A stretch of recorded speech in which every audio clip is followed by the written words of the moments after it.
Okay, hello. So today we're going to talk about the somatosensory system.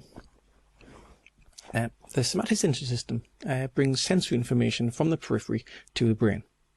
So there are a number of pathways that carry different kinds of information, things like touch and pain and temperature, but they all have a very similar anatomical organisation.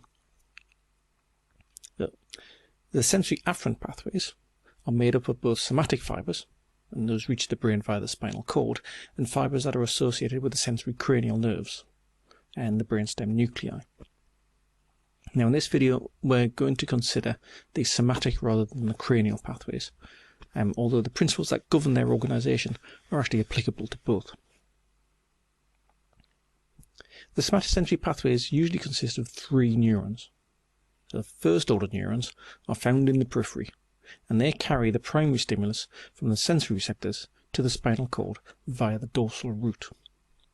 And the cell bodies for these neurons are found in the dorsal root ganglia. They're known as pseudo-unipolar neurons. First order neurons enter the spinal cord, and they form synapses with second order neurons that project to the thalamus. Here they synapse onto third order neurons that finally project to the somatosensory cortex. Now we should note that the second order neurons decussate across the midline, meaning that they synapse on the contralateral thalamus and so project to the contralateral cortex.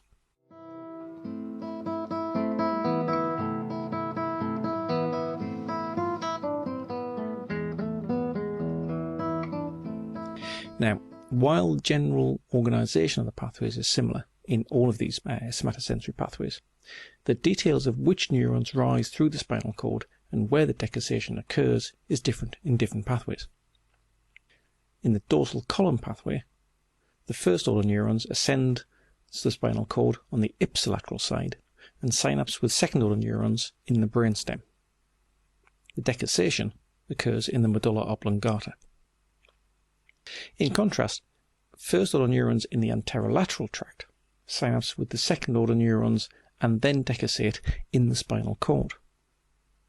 Axons then rise on the contralateral side of the spinal cord, but both pathways synapse with third order neurons in the ventral posterolateral nucleus of the thalamus, or the VPL.